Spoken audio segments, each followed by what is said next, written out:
Bonjour à toutes et à tous, bienvenue pour cette première vidéo de présentation.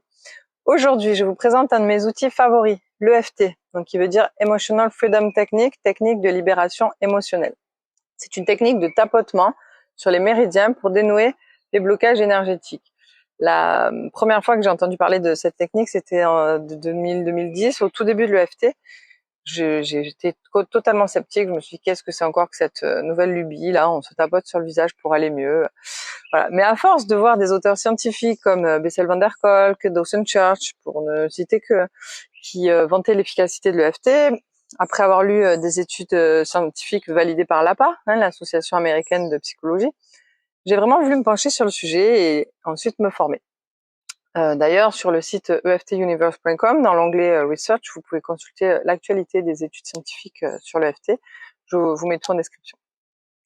Donc Gary Craig, un ingénieur qui commençait à trouver les limites de la thérapie par la parole, il sentait bien qu'à un moment donné, ça suffit pas, s'est formé à la TFT, donc la thérapie du champ mental, auprès de son créateur, le Dr Roger Callahan.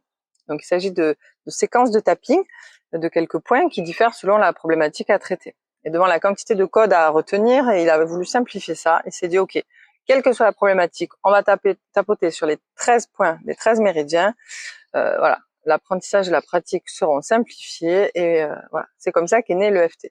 Donc c'est ces 13 points qui vont être tapotés, quelle que soit la problématique. Donc c'est une technique qui appartient à la psycho-énergétique.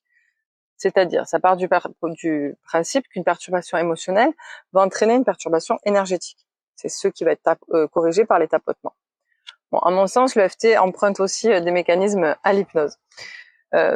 En Occident, on est encore réticent sur tout ce qui est thérapie énergétique, les méridiens, la médecine chinoise, tout ça. Même si, bon, l'acupuncture est quand même entrée dans les mœurs depuis quelques décennies. Mais beaucoup pensent encore que dès qu'on parle d'énergie, d'énergétique, c'est une question de croyance. Il y en a qui disent « Ah, mais j'y crois pas ». Sauf qu'on a dépassé ce stade en réalité. Maintenant, c'est quantifiable, objectivable.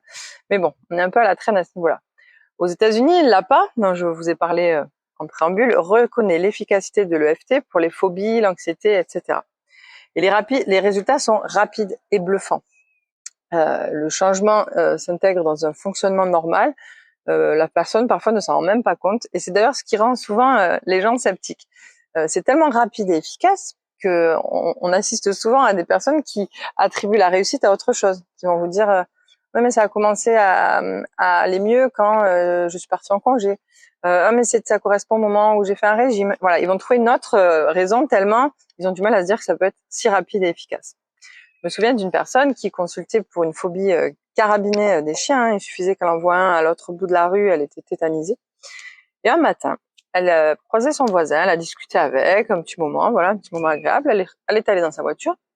Et là, d'un coup, elle a eu un bug. Elle s'est dit, mais je viens de parler avec mon voisin alors qu'il y avait son chien à ses pieds qui nous regardait. Et comment ça se fait? J'ai pas réagi, voilà. Et c'est comme ça que ça se passe souvent, c'est que ça s'intègre tellement naturellement que c'est souvent après coup que vous vous dites, mais ça avant j'aurais pas pu.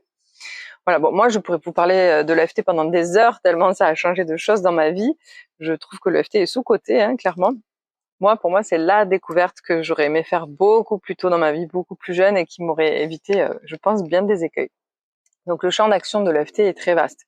On peut traiter les phobies, les douleurs, les performances, qu'elles soient professionnelles, sportives, l'anxiété, les traumas, les addictions, les TOC aussi, les acouphènes, les TCA, les troubles du comportement alimentaire. Bon, c'est la thérapie la plus brève et la plus autonomisante que je connaisse. La personne apprend très vite à l'utiliser et après elle peut l'utiliser dans son quotidien en toute autonomie. Donc niveau budget, rentabilité pour moi, je trouve qu'il n'y a pas mieux. Donc vous verrez que dans la prochaine vidéo que pour les traumas quand même plus lourds, il faut éviter de se traiter seul. On ne sait pas ce que ça va venir réveiller, donc il vaut mieux être accompagné par un professionnel. Mais vous verrez que pour ce qui est plus simple, vous pouvez l'appliquer dès la prochaine vidéo chez vous. Donc je vous retrouve très prochainement pour vous présenter la technique, les points de la version classique de Craig, et que vous pourrez utiliser. Donc la prochaine vidéo, ce sera une séance de EFT que je vous offre et que vous pouvez utiliser librement chez vous. Je vous remercie pour votre attention et je vous dis à très bientôt.